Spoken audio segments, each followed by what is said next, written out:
how'd that happen? Talent. No talent at all. It really is who you know. And here is Lorelai Gilmore. Lauren Grantmore. Now they're too scared to come in. Again, you never know what job is going to bring another job. So we met Amy Sherman-Palladino, who created Gilmore Girls as a writer on Roseanne. And I remember, so there were 21 writers on Roseanne, and he said a lot of them were Roseanne and Tom Arnold's stand-up comedy friends. And they weren't really writers. It was like Norm Macdonald, remember him? He would say, I'm going to be the biggest comic ever. We're like, okay, Norm. But biggest, but he was very funny, very talented. So all these like mostly male writers in the room, and we had written something for Darlene, Darlene was Nancy. And Amy came in late. She's like a top hat and fishnets, and it's 2 in the afternoon. And she walked in the room. And she goes, we pitched it to her. She goes, well, no, that Roseanne Darlene would never say this. And she not only knew why it didn't work, but she was able to fix it. And she did it like that. And I'm watching it. Wow, her mind is so spectacular. And then we all had all the guys were like, we hate her. And me and my writing partner chased after her. We're like, who are you? You're brilliant. We have to know you. And we became very good friends with her and stayed friends after Roseanne and went to the wedding. And so she called us. She was getting ready to do season 5, and she called us to the Chateau Marmont, which is this super cool hotel on Sunset Boulevard. You know it, yeah. Yeah, it's nice.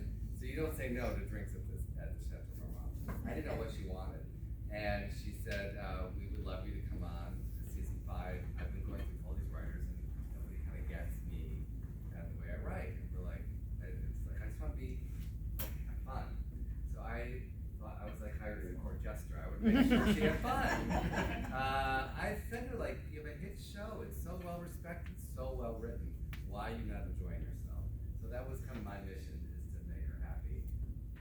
And I didn't think my writing partner would want to do the job, but he did. And so we got to go on for a year. And I'm so glad. I was so cool to write for them. And it wasn't until later I realized, again, those characters were like my grandmother, my mother, my sister. Even at the time I was doing it, as I didn't quite connect it. And then after, I'm like, oh, wow, no wonder that came so easily to me. And it's really quite brilliant. If you haven't watched the show, the dialogue is very fast-paced and intricate. Was that hard to get into that mindset? So Amy loved those screwball, like 40s comedies, like Rosalind Russell, the movies, and she wanted that sensibility. And but it changed my life when I direct plays, and I'm like, faster, faster, faster. We talk that way in real life. We talk over one another. And I had never seen that before. She also gave our shows, because she came from half hours, each scene had like a beginning, middle, and a little joke at the end. So it had a funny, different rhythm. If you watch Gilmore Girls, you'll be like, oh, there's a little funny joke, and then the next scene. So it's like more of a sitcom, but in an hour show.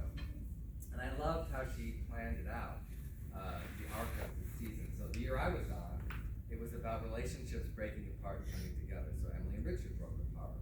Each relationship, there were new beginnings, and the Logan one. It was really cool. And I love the way Amy, she knew she had 24 episodes. So most hour shows, they plop a story in, like right in that episode. She plants seeds. So like if you watch, when did Logan first come into it? They just pass. And then all of a sudden he's there again. And then he's there again. It's like real life. So I thought that was a cool way. Luke's t-shirt. I could tell you stories about Luke.